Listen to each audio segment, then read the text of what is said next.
Hello. Something on my Twitter feed was the spark for this short talk. Its aim is to look at the similarities between smoking and car use, and how the tobacco industry used in the past and the car industry uses now similar methods to prevent legislation from being introduced to reduce these harmful addictions. I suppose addictions is the right word. Nowadays, smokers have to congregate outside buildings, offices, pubs, cafes to smoke.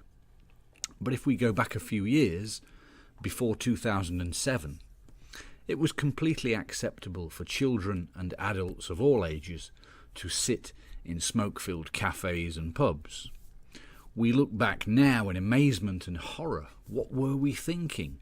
How could we allow people to smoke in places where children were present? Indeed, how did non-smoking adults put up with being in the same room as all of the smokers? In the same way, look at what has happened on our streets.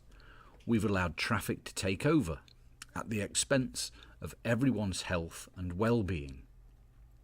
Car journeys have become more important than people's quality of life and children's right to play outside. In 2011, a paper in the Journal of Public Health by Douglas and colleagues was published. It was titled, "Are Cars the New Tobacco?" That was a rhetorical question. The authors argue quite strongly that cars are indeed the new tobacco and go into some detail as to why that is the case. So I'll explain the main points of this study. Let's start with tobacco. Smoking tobacco causes many health issues, as I'm sure you're aware, including cardiovascular disease and cancer. Smoking kills more than 5 million people annually. As far back as the 1950s, there were studies which showed that smoking was bad for health. But it took nearly 60 years for laws to be passed in the UK to stop people smoking in public indoor spaces.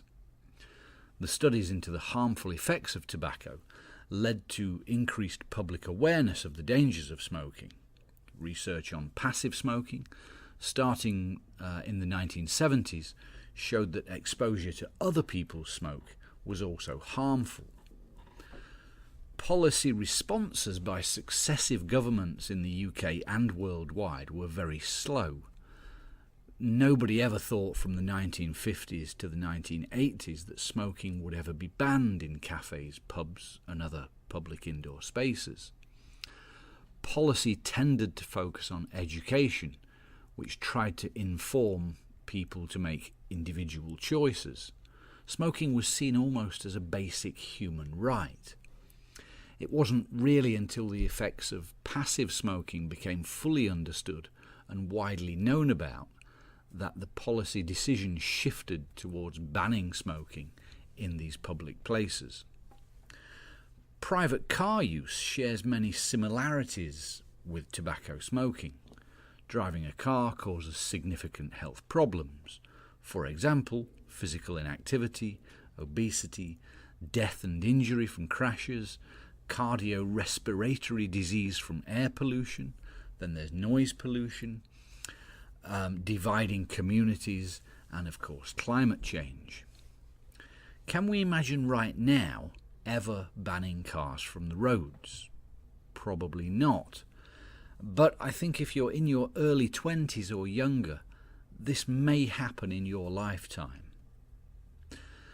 So the car industry and the tobacco industry share many similarities in how they deal with the concerns of the public and the decision makers about these health problems. The decision makers, of course, are the politicians who create new laws. These two industries lobby those in power not to make drastic decisions that will change or damage their businesses. A lobby, by the way, refers to those with an interest who wish to influence the people in power. So lobby is both a verb and a noun. When the harmful effects of smoking were recognised, the cigarette companies did their best to stop measures being introduced to reduce the number of smokers. They were pretty successful for 5 decades. In 1965, cigarette advertisements were banned from the television. In 2003, cigarette adverts were banned from billboards and the press. And in 2005, tobacco companies were no longer allowed to sponsor sports events and teams. So, from the 1950s all the way to the early 2000s, people could see tobacco adverts quite regularly. So let's look at some of these similarities with the car industry. Firstly, the motor industry resists measures that would restrict car use, using similar tactics to the tobacco industry. The tobacco industry has used marketing strategies to increase uptake and maintenance of smoking. The car industry adopts very similar strategies, including direct advertising and sponsorship, designed to create the perception that a car is an aspirational product. The efforts tobacco manufacturers made to oppose bans on tobacco advertising and sponsorship demonstrates the importance of these activities, the advertising and sponsorship. Both industries also use professional lobbyists and organisations to support their cases. As an example, an organisation called Forest, which stands for the Freedom Organisation for the Right to Enjoy Smoking Tobacco, claims to represent smokers, but is funded mostly by the tobacco companies. The Taxpayers Alliance in the UK, which is mainly funded by businesses, has campaigned against the following: EU anti-tobacco campaigns, tobacco licensing proposals, tax increases on petrol and diesel, and vehicle emissions targets and speed cameras on the streets.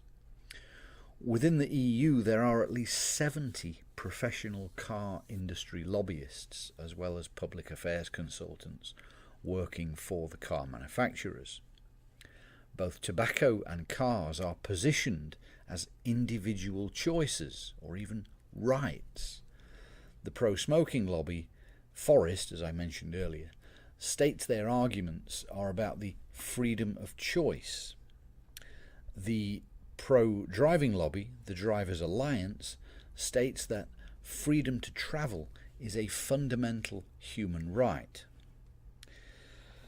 Both the driving lobby and the smoking lobby use the term nanny state to attack measures to restrict smoking and driving speeds.